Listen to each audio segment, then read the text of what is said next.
apparently we've got record-breaking rain for April, and I can believe it. It's absolutely soaked, this area. I just checked the radar, and the worst of the rain should be over now, but it comes in bands, and there's a little bit of a dry patch for about maybe up to an hour, and then it just came back again. From what I can see on the radar, this should actually disperse, and coming home should be a bit better. I've heard nothing about the finance and the buyer of my flat. I'm starting to freak out. I'm wondering if there's any alternatives to basically financing the purchase of the home that I've got. I've paid the bulk of the deposit. Just got a little bit more to put into the account tomorrow, but I don't know if I'm going to be able to buy the bloody thing, because I just don't have the money.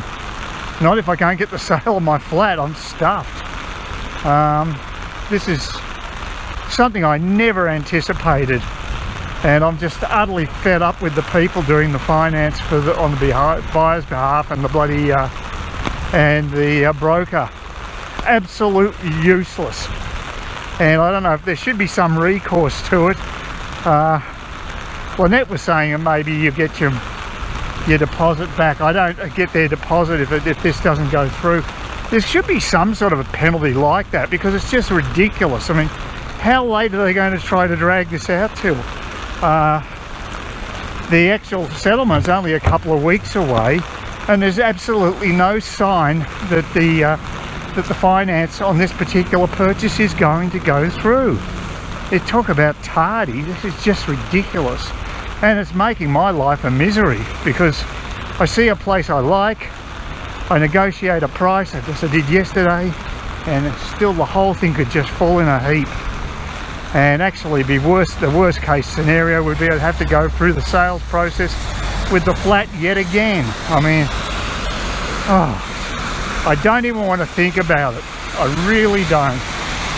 It's just something I never thought I'd have to experience. I've never had anything like this happen to me in real estate before.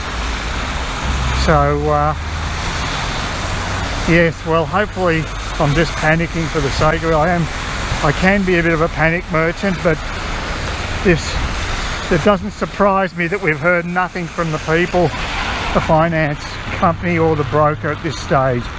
It just looks like a total schmozzle. Anyway, yes, it's a word of caution to people in the market for real estate. And I'm just going to go to Woolworths, get some greens and some other stuff as well. And I'll get some gin at Liquorland. Still 42 bucks there, and the price of Jameson Irish whiskey at First Choice has gone up to $58 now. Oh, sorry, $48 I should say. It was 44 and it's jumped $4. It could come down again, but I'm not going to pay that money for it. I checked the price of Glenfiddich Scotch, which I used to drink, and that's about 65 a bottle at First Choice. It's a lot more expensive, and I'm wondering because it's tied to the pound rather than the euro, if that's an issue. I don't know. But yeah, the rain doesn't seem to be abating at all. It's just a sheet of grey. And poor old Lynettes had problems with her mum. She actually had a chest infection and had to go to hospital. She's spending the second night in hospital tonight, and she'll be okay tomorrow. And she has chronic emphysema. Her mum's 73, so and she smokes. I actually was sent to hospital when I think I was about 28. It was back in 1987, and I went to hospital. I ended up in the Royal Melbourne Hospital for a week because I had extremely bad breathing. I'm an asthmatic and I was smoking, and I went total cold turkey after that experience. See, there is some method to the madness of the hospital food. It puts you off wanting to go back to hospital. It wasn't much fun in the public ward, I gotta say. And actually some old guy actually died while I was there. He was in a very cantankerous guy initially, a lot of fight in him. He just lost the will to live. He went very quiet and he just died. I think his name was Mr. McIntyre or something, I remember. It was a Scottish name anyway, and he yes, it was just a slice of life and death. So in the time I was there, that 1 week, this guy basically passed away. So I haven't seen that before, so that was a bit of an eye-opener. And it was a shared ward, of course. Although when I had another operation at the Austin Hospital, it was a shared ward as well. But things had improved a bit with facilities in the interim, because that was, what, that must have been about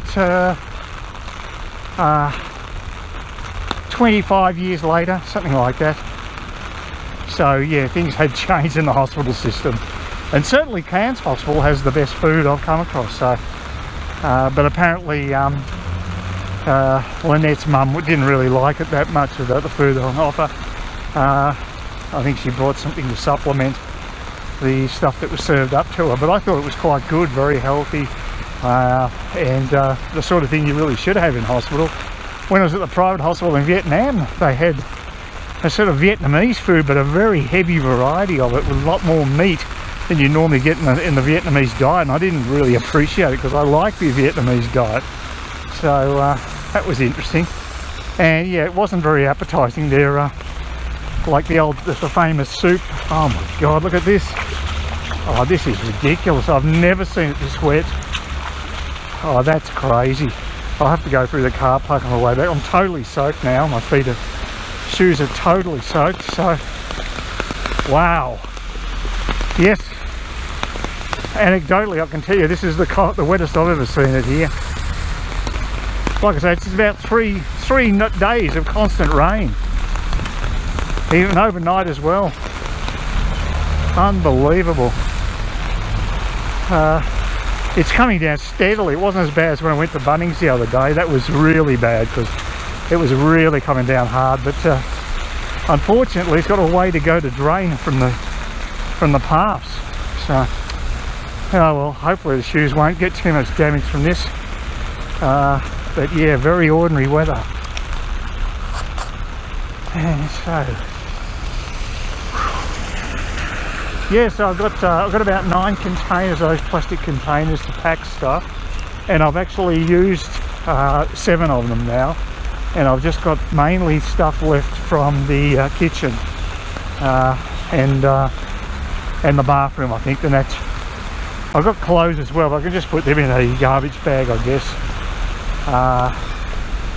Yeah, and I think Lynette might be able to store some of it for me. She seems to have a fair bit of space, and she was quite open to do that. Hopefully I'll get access to the house I bought, and I'll be able to store stuff there. There's a good chance that might occur, but can't do anything really until I know that the purchase of my my flat has gone through, because before that I'm totally in limbo. It's not a great feeling. Okay, well, just an update to that video.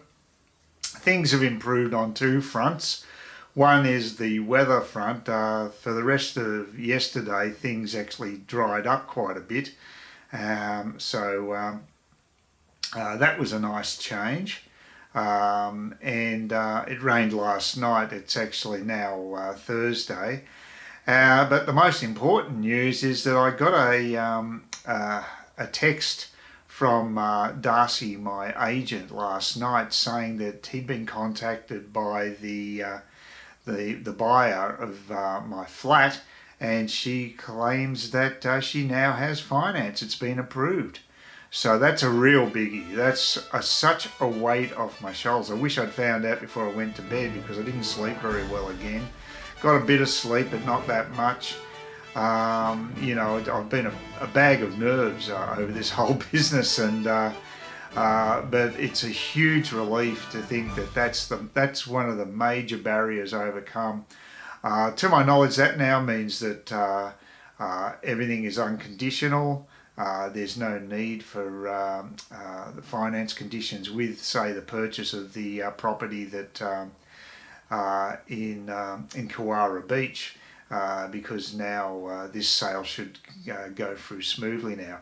I don't know when it's going to be completed though, because there still is a major technical complication, and that is that the buyer is heading off to sea again for until the 6th of May. And what that means is the papers for the approval that need to be signed by her, she won't be here to do that, and it can't be done with a copy. So in other words, they can't email a copy of the contract to her for her to sign. It has to be the original copy, so she's got to be back in town. So basically, the whole process cannot be finalised until the 6th when she gets back. And so that means that it's going to presumably delay the settlement even further. It was originally supposed to be the 4th of May. Darcy talked about the 6th of May as being an amended date. I haven't heard anything from my conveyancer because I sent them an email yesterday and they just haven't replied. Very unusual. Maybe they're waiting for more information because so much has happened in the last 24 hours. I'm not sure, but it's a cautionary tale for anybody buying a place. Don't, you've got to expect the unexpected. I'm a fairly conservative guy. I like to have everything in place and to make sure everything's working fine. So this has freaked me out quite a bit. And the last thing I would want to have to do is find out an alternate source of financing so I could buy the house. Because the more I look at the house, even though it's got a lot of work to be done, there's a hell of a lot of potential there, and I can improve it so easily by just putting a few windows in and getting new lights and just fixing up the kitchen area and what have you, and painting. It could be transformed very quickly into something much more appealing and a much more pleasant place to stay. I'm thinking of even building a pond in the backyard with a fountain and some running water, a little maybe mini waterfall. It's all possible to do as a DIY project. I looked it up online, and there's nothing to stop me from doing it. Just a matter of getting all the materials together and following the basic instructions. It's not rocket science by the looks of things, so it should be achievable. Maybe with me doing the bulk of the work. We'll see how it all pans out anyway, but I think it'd be brilliant to have something like that in the backyard with some paving leading up to it and some paving around the areas and cutting back on the grass basically, just to make the whole place much more low maintenance. So expect a few DIY type videos to come out of me after I take possession of the property, which should be the 28th of May, but who knows? It should be okay that time. The settlement on selling the flat though, that's definitely going to move forward, and I would imagine it's probably going to have to be midway through May, around the 12th or something like that. I'd imagine, but I'm only guessing because it does take a few days to get the paperwork done, and I guess the people have to get other things organised for settlement. The solicitor and conveyancer, so. I'm assuming there's a bit more time involved with it, but like I said, the main thing is that it's all happening now. It's all live. Maybe the owner gave the mortgage company she's been dealing with an earful, and well deserved, I might add. So that may have occurred, and that might have had a bit more punch than someone like. My agent contact them. They probably just don't give a rat's what they say, but maybe they're more concerned with what she said, and maybe she said something that swayed them. I don't know. All speculation on that. But all I can say is that she definitely does want to buy the place, and it looks as though we've overcome a major hurdle here. So that's brilliant. So. Prior to that, I was thinking if nothing had happened today, which is the last deadline was today, that was the extension, I was thinking I've had this. We've had 3 extensions and just these people are just stringing us along. I just had no faith in them completing the task. So I would have been more than happy, well, not happy is not the word to say, but I just I fed up to the point where I think, well, let's just ditch this whole process with the buyer and try to find someone else to purchase the place without all these hassles. But it didn't come to that, thank God. That would have been horrible. So that's great, and today, hopefully, it'll be a bit of a celebration day because I'll get to see Lynettes' place. Lynette hasn't had a moment's to rest to actually even unpack her stuff yet, so she's only been here for a week, and of course in that time she had to take her mum to hospital, so that was a big problem. And she said that her mum and her dog are sort of taking up a lot of her time, and then she's got to get her kid into settled into the local school. It sounds like that's going okay. And apparently they're teaching the kids Mandarin and Japanese. I sort of understand the Japanese, but I'm wondering, I can see the point of the Mandarin thing, but I think we're moving further away from China at the moment. They're not exactly our buddies. I would like to see them maybe teach a bit of Vietnamese, for instance, and that might be a better language to learn, or maybe Korean. But I wonder if that's a political decision to learn Mandarin. I'm hoping not. But I was surprised to find that that's in vogue up here in Cairns, and maybe the rest of Queensland for all I know. So yeah, it is good to have a second language, though. I think that is a great idea. I think we need to get the kids interested in those sorts of things at an early stage, and that'll help them develop a fluency, which will be good. But yes, it'll be very exciting to see her place today, and also scope it out and see what sort of. Well, look, it sounds like she's very open to me, like dropping off my terracotta pots and some other planters and stuff. She's fine because that can be just left outdoors. She doesn't have much internal storage, so that's it. But my most important stuff, the boxes I've got here, the plastic ones, she said I could put them in, and there's going to be about 9 or 10 of those. So that's with my most valuable stuff, and that needs to be indoors. And those containers have got tops on them, so they're sealed. So it's good. So everything's in order. Just wanted to just get that update out there, and yeah, as usual, please give me a thumbs up, thumbs down, comments. Any comments would be great. Really, I've had some excellent support from people watching my channel, so thank you very much for that. And please subscribe. At least the subscribe numbers haven't been dropping. They've been just edging up very, very slowly, but that's okay. Quality, not quantity, as they say. Oh, the other thing I've got to do is I found my electric. Yeah, I think my electric scooter's RIP.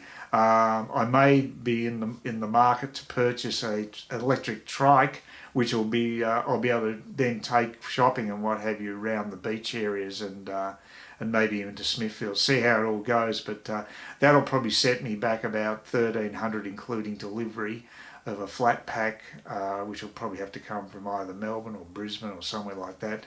But yeah, unfortunately, I think the scooter might be RIP. It just wouldn't charge, even though the charger's working. I did get the light working on it, but there's no power to the drive, so it doesn't look good. But I might drop it into a bike shop. I don't know if they'll have any expertise with electric scooters. That's the problem. And I did look them up, and they said that they've got a lifespan of about 1 or 2 years. It doesn't sound particularly high. It was a cheap one, and it's a bit heavy. I might just go to Gumtree and see if some handyman wants to take it and maybe can resurrect it, and I'll get a couple of $100 for it. We'll see how we go. Anyway, that's enough of my raving. Have a great day. Hope things are going well for you. I hope it isn't too cold down south, and I hope it dries out up here.